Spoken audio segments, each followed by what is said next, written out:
Intéressons-nous maintenant au cours 2 sur les éléments chimiques toujours, mais cette fois-ci de la radioactivité.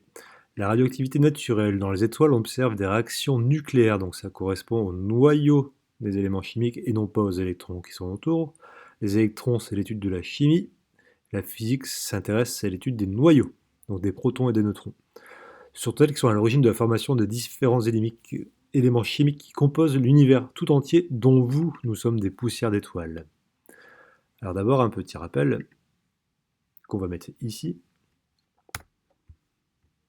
Je vous rappelle qu'un élément chimique noté par exemple X est défini par deux nombres Z et A, où Z est le nombre de protons, de petites boules plus, par exemple 5, et A est le nombre de nucléons. Les nucléons, c'est ce qui compose le noyau, et donc c'est égal aux protons, plus les neutrons, qui sont des particules neutres. Donc les protons sont positifs, les neutrons sont neutres, 0. Donc si vous voulez, les neutrons, c'est un peu le ciment du noyau. Donc par exemple, si le nombre A vaut 3 et que le nombre Z vaut 2, ben, ça veut dire qu'on a un noyau qui va se composer de 2 protons positifs. Et puis pour cimenter tout ça, 3 moins 2, ça fait 1. Un neutron, neutre, 0. Ça c'est le noyau. Et si jamais je voulais faire les électrons, bah, la nature a horreur des déséquilibres. Si je veux faire l'atome, j'ai 2 protons positifs. Donc autour, ici, je vais mettre 2 électrons négatifs. Et voilà, je viens de créer un atome.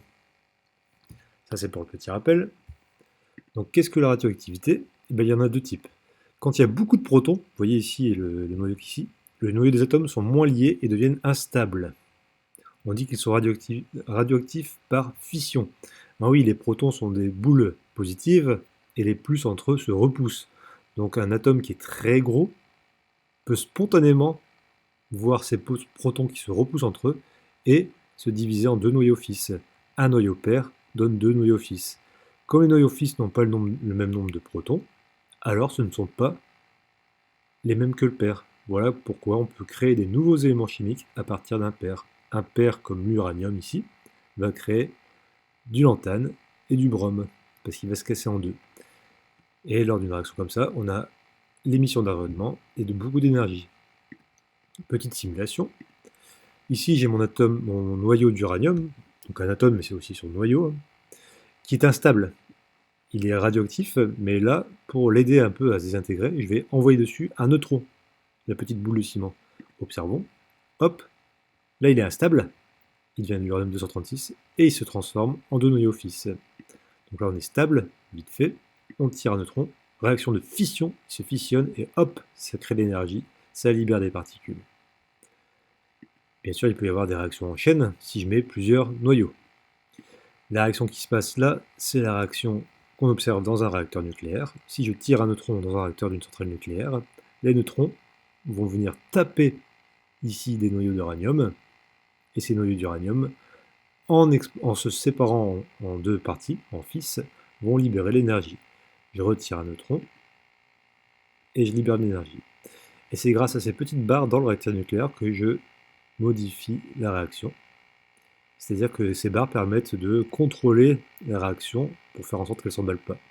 Ce qui s'est passé à Tchernobyl, c'est que le système là s'est bloqué, et du coup, quand on a tiré un neutron, tout s'est mis en route, on n'a pas su l'arrêter, donc tout a été radioactif, tous les noyaux ont fissionné, se sont cassés en morceaux, et on a libéré beaucoup d'énergie, et on a vu la température augmenter jusqu'à voir l'explosion du réacteur.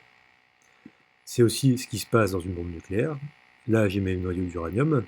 Si je tire un neutron, qui est ici, l'uranium va se fissionner, libérer d'autres neutrons et de noyaux fils.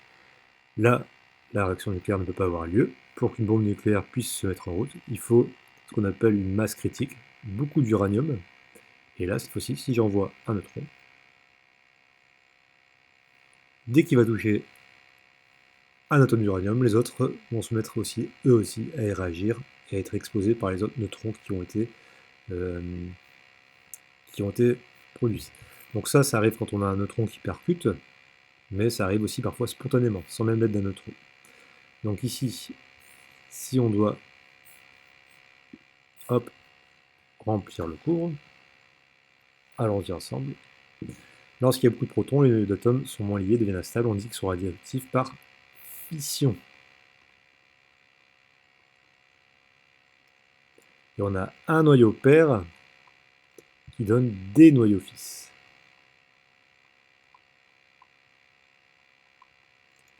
Ici, par exemple, le noyau pair, c'est lui, et les fils, c'est lui, et on remarque qu'il y a 3 neutrons également, 3 neutrons, qui sont éjectés. Remarquez, mais ça on y reviendra, que dans la vie, rien ne se perd, rien ne se crée, tout se transforme, donc les chiffres d'un côté doivent être égaux aux chiffres de l'autre. Je m'explique. 92 plus 0, ça fait 92. 57 plus 35 plus 3 fois 0, ça fait aussi 92. 235 plus 1, ça fait 236. 148 plus 85 plus 3 fois 1 égale aussi 236. Il faut bien faire attention à ça. Mais il est possible aussi, et ça c'est ce qui se passe dans le Soleil, d'avoir un autre type de radioactivité. Quand les noyaux sont petits par contre, donc ça c'est toujours encore, ils peuvent s'assembler cette fois-ci en édifices plus stables qu'avant. On dit qu'ils sont radioactifs cette fois-ci par fusion.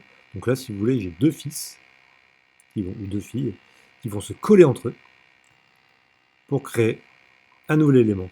Donc ici, le deutérium et le tritium vont créer de l'hélium. Donc vous voyez, là, plus ça donne ça. Et quand c'est comme ça, ça libère aussi énormément d'énergie. Et ici, dans notre cas, ça libère aussi un neutron. Par exemple, ici, j'ai l'hydrogène sous format deutérium, c'est un isotope de l'hydrogène, plus l'hydrogène tritium, vont fusionner pour donner de l'hélium et un petit neutron. Remarquez, 2 plus 3, 5, 4 plus 1, 5, 1 plus 1, 2, 2 plus 0, 2. Rien ne se perd, rien ne se crée, tout se transforme. Ici, 2 noyaux d'hydrogène forment un noyau d'hélium avec un neutron isolé. On appelle ça ici la fusion nucléaire. C'est l'énergie qu'on essaye de maîtriser car c'est une énergie qui ne crée pas d'éléments radioactifs, donc pas de déchets radioactifs. Voilà pourquoi on dit que c'est l'énergie du futur, parce que cette énergie, si on arrive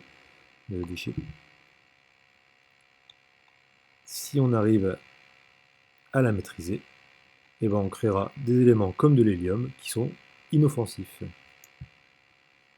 Fusion d'un côté, fission de l'autre. Ici, voici une simulation de fusion qui se passe au cœur d'une centrale à fusion qui n'existe pas encore, ou au cœur du Soleil. Restartons. Les petits éléments que vous voyez ici en bleu sont des petits éléments qui fusionnent entre eux. Dans la simulation, ils vont fusionner entre eux pour créer des éléments de plus en plus gros et libérer énormément de chaleur. C'est ce qui se passe au cœur du Soleil.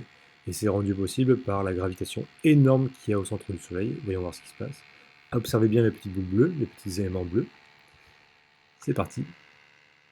Hop. Vous voyez, ils s'assemblent entre eux pour faire des verts, qui s'assemblent entre eux pour faire des blanches, qui s'assemblent entre eux, etc., etc. Et au bout d'un moment, la réaction s'arrête. C'est ce qui va se passer avec notre Soleil.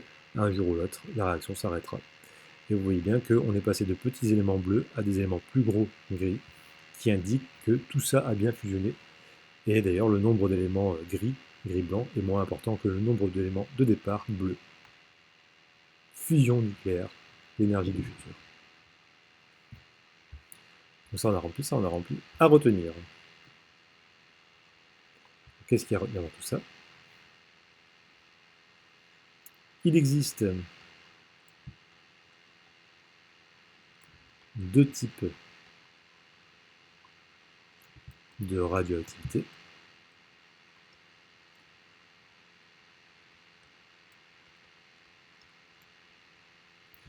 D'abord le premier type, la fission.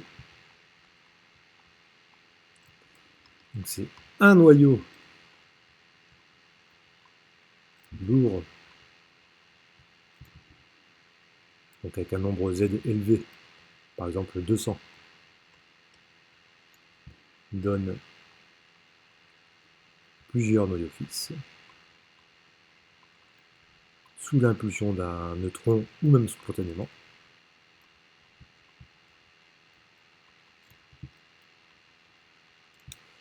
La réaction de fusion, là c'est deux noyaux, c'est comme ça qu'on les reconnaît, deux noyaux légers, Z petit, hein, Z inférieur à par exemple à 3, mettons, donne un noyau fixe, la plupart du temps. Et ce qui est important de retenir,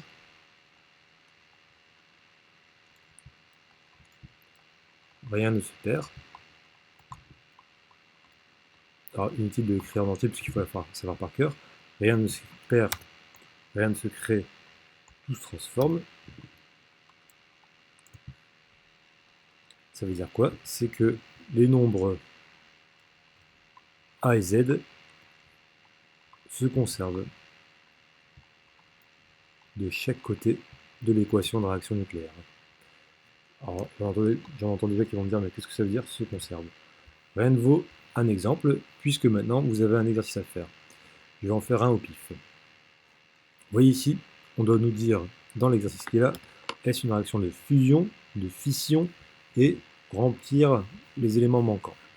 Ici, on a un gros noyau, percuté par un petit neutron. Un gros noyau qui va donner deux noyaux fils. Un gros noyau qui se casse, c'est donc une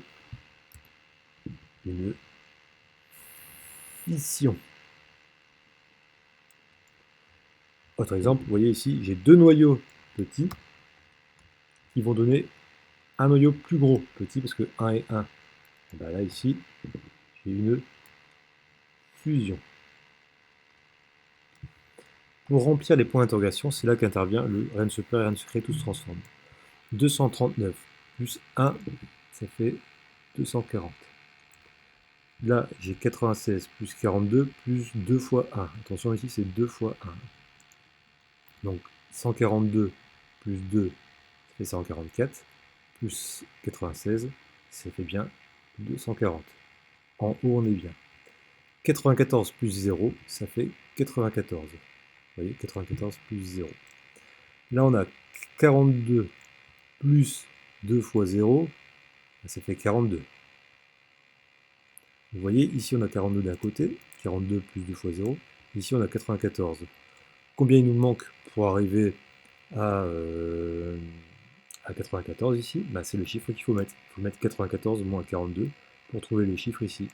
Alors, étant nul complètement en calcul mental, comme tout le monde ici. Hop. Donc, on regarde. D'un côté, ici, on a 94. Et ici, on a 42. Quel est le chiffre manquant? 94 moins 42. Pas de panique. 52. Et donc, la réponse à mettre ici est donc de 52. Je vais effacer. Oula. Voilà. Non, comme ça. 52. Parce que 52 plus 42, 5 et 4, 9, 2, 2, 4, 94. Vous voyez? Donc ici c'est pareil, 1 plus 1 égale 2. Donc là on a un 1, ça ne va pas, il faudra mettre ici 1 plus 1 égale 2. Donc là il faudra mettre un 2 ici, ici un 0, et ici un 1, etc. etc. Vous pouvez se faire.